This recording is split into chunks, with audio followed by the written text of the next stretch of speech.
Over the years, your mouth has giggled, snuggled, bubbled, and yellowed. Because if you're not whitening, you're yellowing.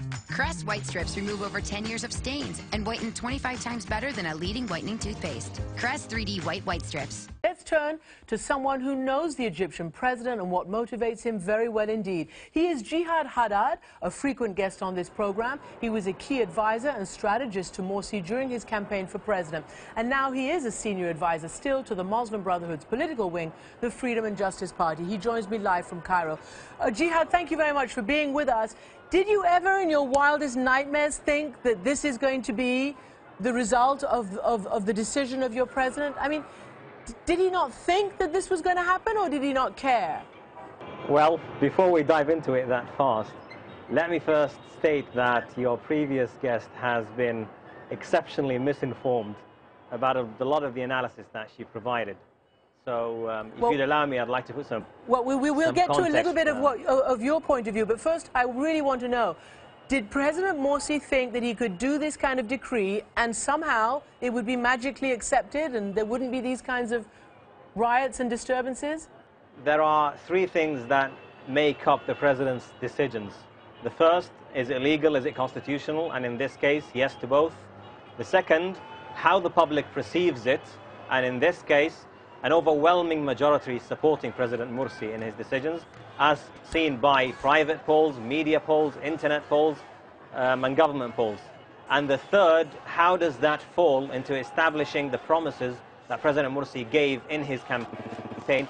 And of course, when you talk about removing the Prosecutor General, cementing the way forward to have a constitution in Egypt and to elect a parliament, this is exactly what he's promised.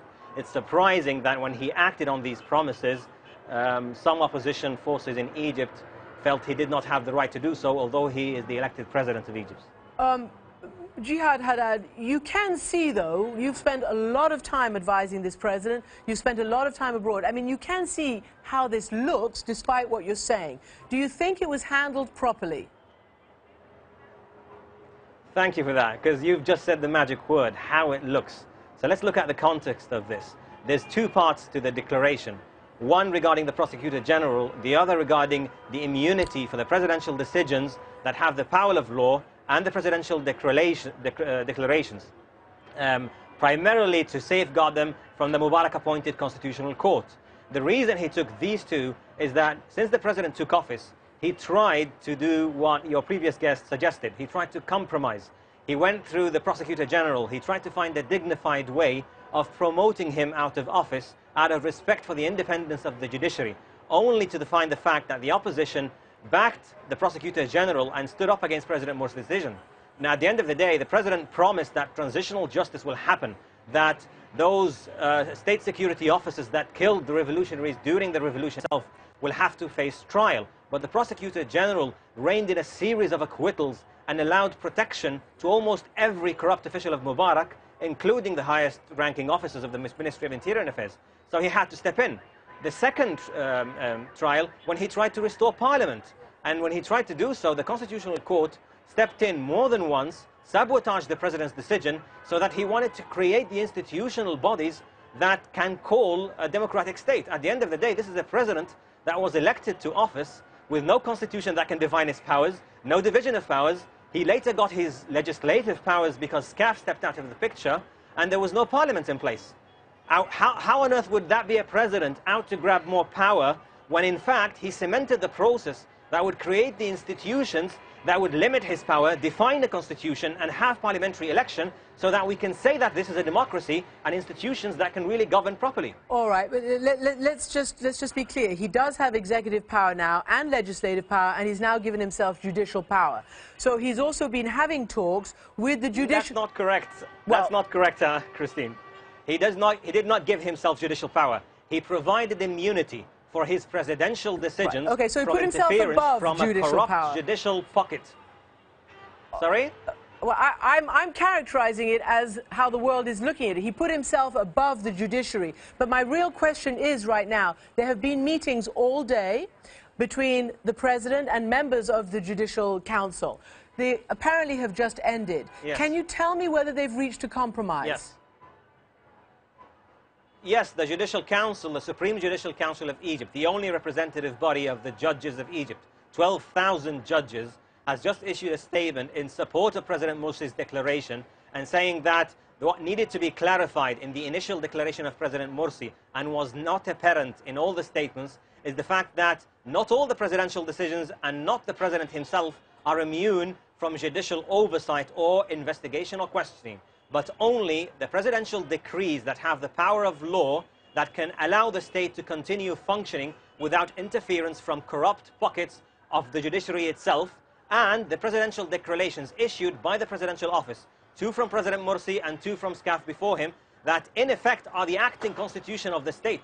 We don't have an acting constitution. He's trying to cement the way forward and protect the entity that's creating the constitution so that we can have what we can define as a state. So that's a bit of news. You say there's a compromise reached. Yes. Okay. It's not a compromise, it's a clarification. Clarification. Does that mean he's still set on preventing the Constitutional Assembly from being dissolved? He can do that? Yes. Okay. And yes, the Constitutional Assembly is the second assembly. It has been said a lot that the Muslim Brotherhood controls this assembly.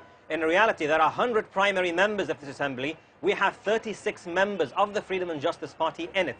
And Noor, added to the Muslim Brotherhood, are 41 members, hardly a majority by any cause. All the withdrawals that happened thus far were primarily from the backup members. The primary members have reached 21 withdrawals only, still above the margin of a majority and a consensus to pass the Constitution. And even as we are speaking, not a single member of those who announced their withdrawals in front of the camera has actually signed the documents to withdraw or a resignation. So at the end of the day, this is largely a political muscling show. It's not about the content. These members that have withdrawn have said, many of them numerously in private, this is probably one of the best constitutions that ever happened in Egypt. But then again, we can't allow this to happen under a Muslim Brotherhood president. well, let me ask you why the Muslim Brotherhood has called off what it planned for tomorrow, which is a million-man march, a million-person march. Let me tell you first why we actually called for it. The reason we called for it is because what the protests that have been showed on most of the domestic and international TV cameras were primarily of that of opposition forces, and on the other side, rampaging thugs attacking the various offices of both the Freedom and Justice Party and the Muslim Brotherhood. So we felt that what is being portrayed is only the voice of the opposition, and the supporters have largely sat silent because the president asked them not to voice off their anger, so no confrontation can happen. So the Muslim Brotherhood felt that the supporters of the decision have to have their say and their equal right of speech so that the representation can be fair. But because of the fact that there's a danger in confrontation, although the protest was moved away from Tahrir Square, there was still that danger looming in the air. And in the interest of a more responsible decision, they withdraw and cancel the protest tomorrow. Perhaps they can happen at a later date where no confrontation can take place and there is minimal danger to public life.